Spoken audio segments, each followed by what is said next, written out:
Asalaamu calaykum waraxmatullaahi tacaala wabarakaatuh. Halka aad naga daawanaysaan waa Goal TV.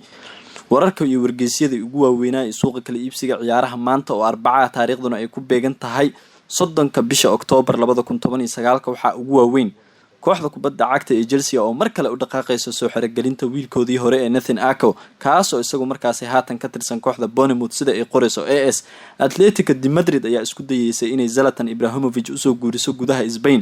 Marka ayaa qoraysa kooxda marwada duqda ee Juventus ayaa qorsheynaysa inay duulaan xagga suuqa ah ku qaado kooxaha Liverpool iyo Tottenham iyadoo ka doonaysa saxiixyada Mohamed Salah oo Liverpool ah, Toby Alderweireld, Son iyo Eriksen oo ka wada tirsan kooxda Tottenham. Tuto Marketo ayaa qoraysa Barcelona ayaa markaasi ku soo biiraysa xiisaha ay u qabaan kooxaha Milan iyo Bayern Munich.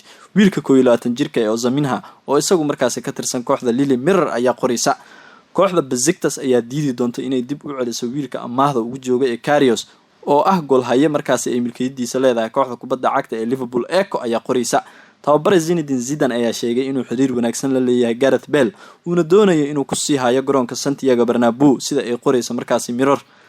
Juventus ayaa hoos u dhigtay wararka sheegaya inay xidigeeda Bentancur ka iibinayso kooxda Manchester City. Calcio Marketo ayaa qoraysa Jose Mourinho ayaa markan doonaya inuu qabto xilka macalinimo ee kooxda Arsenal. Waxaa qoraysa Sports Mail. Moussa Dembele ayaa markan u dhaqaaqi kara kooxda Manchester United xilli kooxdiisa Olympic Lyon ay ku dhawaanayso saxiixa Olivier Giroud oo Chelsea ka tirsan kaas oo isagu kaydka ka galay kooxda kubadda cagta ee Chelsea. Waxaana loo arkaa bedelka saxda inuu noqon doono Don Ballon ayaa qoraysa kooxda kubadda cagta ee Manchester United ayaa indhayaal adag u dirtay ciyaaryahanka garabka uga ciyaara kooxda Borussia Dortmund iyo xulka qaranka England 19 jirkana ah ee Jadon Sancho. Wakiilka ciyaaryahan Mario Mandzukic ayaa sheegay inay meesha ka baxayaan wararka sheegaya in kooxda Manchester United uu u dhaqaaqi doono xidigiisa marka la gaaro suuqa Janaayo ee sanadda 2020 sida ay qorayso markaas Tuto Marketo. xidiga kooxda kubadda cagta ee Manchester United Nemanja Matic ayaa qorsheynaya inuu isaga baxo safka tababare Ole Gunnar Solskjaer. Waxa uu xiiseynayaa inuu u dhaqaaqo midkood kooxaha Juventus ama kooxda kubadda cagta ee Inter Milan sida ay qorayso Tuto Marketo. xidiga kooxda kubadda cagta ee AC Milan ninka lagu magacaabo Piatek ayaa door muhiim ah ka qaadan doona inuu u dhaqaaqo horyaalka England isagoona doonaya inuu isaga tago kooxda aan xilliga fiican ku jirin ee AC Milan sida ay qorayso Daily Mail.